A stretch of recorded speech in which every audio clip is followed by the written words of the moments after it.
Hi everybody, this is Dr. John Hayes. You're listening to 95.9 WATD. This is Beating Neuropathy and Chronic Pain. And I'm continuing my conversation today with my guest, Lara Amaral. And Lara, before the break, you were telling a very, very powerful story about your own journey, if you will, back to health. So I'm going to let you kind of pick up where you left off. I think it was a good lesson here for everybody. Well, this is where it gets really interesting. So, my whole life, I think the point is that my whole life I felt like I was being pulled onto the holistic healing path. I just couldn't seem to make that leap. And I don't know if it was limiting beliefs or if it was fear-based thinking. I don't know, and I'm sure a lot of your listeners can relate to that. But I couldn't make that leap I was in a temporary corporate role at the time. And it was when I collapsed and I was hospitalized, the doctors went in to do a routine appendectomy, and the surgeons, seriously, they became truly perplexed with me. My appendix, in their estimation, had been fizzling for months into my bloodstream. It had, like an Alka-Seltzer tablet. So it had ruptured? So it had been rupturing literally for, they estimate, 3 to 4 months. Usually, wow. When someone collapses, they go into the ER and they're out in 24 hours. Right. They've had their routine, no big deal, appendectomy. So with me, though, what I attribute, why I'm considered this medical anomaly, which is a really cool story, and I think really it's important for your listeners to really hone in and think about their own bodies. What are their own symptomatologies telling them? For me, I think when I reflect back, John, I had been taking such good care of myself that I believe that at the cellular level I was just so healthy and strong that it was offsetting the toxins that were being released. Sure, into my bloodstream. Sure, I had elevated blood pressure. I had rash. I had elevated heart rate. So my body was obviously talking to me for those few months when I look back. But, I was doing the whole type A personality thing. I got to work. Right. I can't go to the doctor. So that should be another lesson as well for listeners out there. When your body is talking to you, you have to stop and listen. Exactly. And so that's really what really pushed me when I got back on my feet.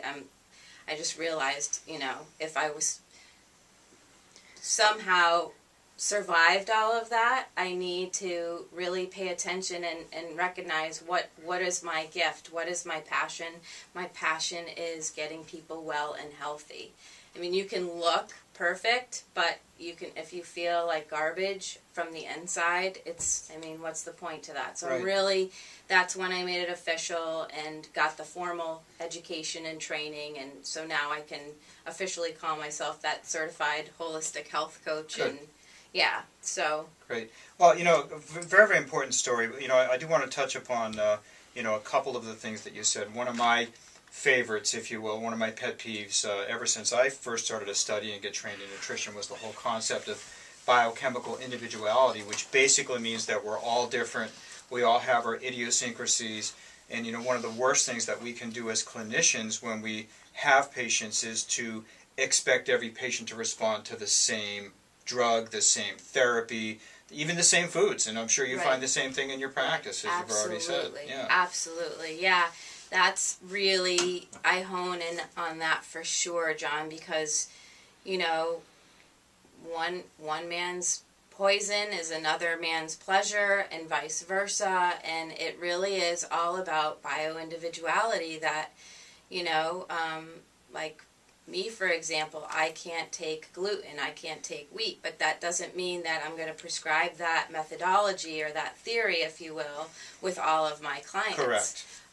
So really, looking at their own individual symptomatologies to figure out, a lot of people, back to that example, do have a gluten allergy, or at the very least, insensitivity.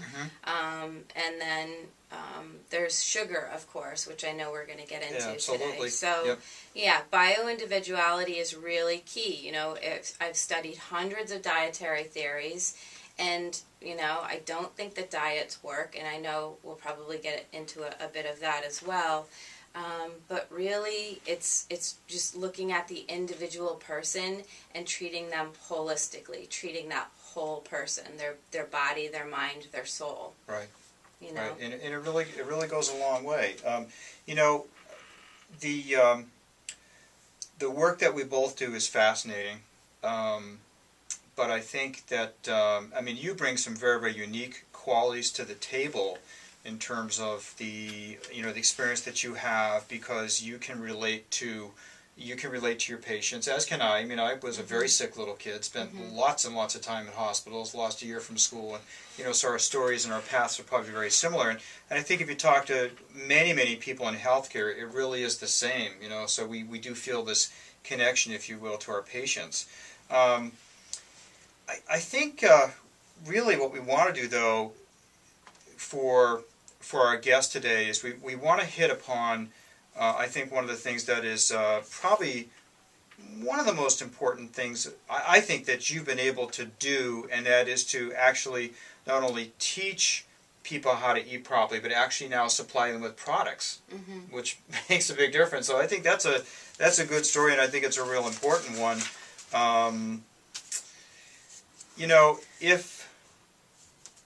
If we were to pick one thing of all the work that you've done, I mean, I know from listening to you and reading your material and watching you, the sugar thing is huge. And I know a couple shows ago, Absolutely. I spoke about the role of, sugar and inflammation and that type of thing. So, we will talk about that at some length, but before we do that, we should talk about what enables one patient to get better, one person to get better versus another. I mean, the bottom line is that all of us in healthcare see people that we call responders. They respond very easily. Their treatment is relatively cookie cutter, so to speak, no complications. But yeah, we have another very, very significant group of patients, a very, very large subset of the population that is kind of atypical, probably 20% or more. So, with that said, how do you help to identify somebody as somebody that you may be able to work with and help through those problems? Sure. I meet with so many people, John, and their symptomatologies are just absolutely incredible to hear. Many times they think that what they're experiencing is actually due to the fact that they're getting old. And John, we're living longer now. We're living to age 100 and beyond. We're meant to live optimally and not have cancer, not have diabetes, not have, heart disease and stroke and pains, fatigue, constant colds and infections. We're not. That's not how we're meant to exist. And we now know, there's no question at all, that in fact, we all have cancer cells that we carry that are switched off within our own individual physical shells, and we know that we're at risk for developing the heart disease, the cancers, the diabetes.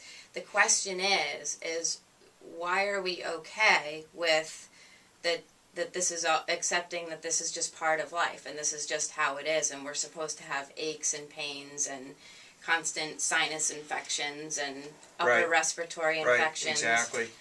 And that's not so. And no. I think we'll delve into that a little bit too in today's program. Yeah. We're going to take a break in just a minute or so, but when we do come back, I definitely want to talk about this topic, which also is a pet peeve of mine as I educate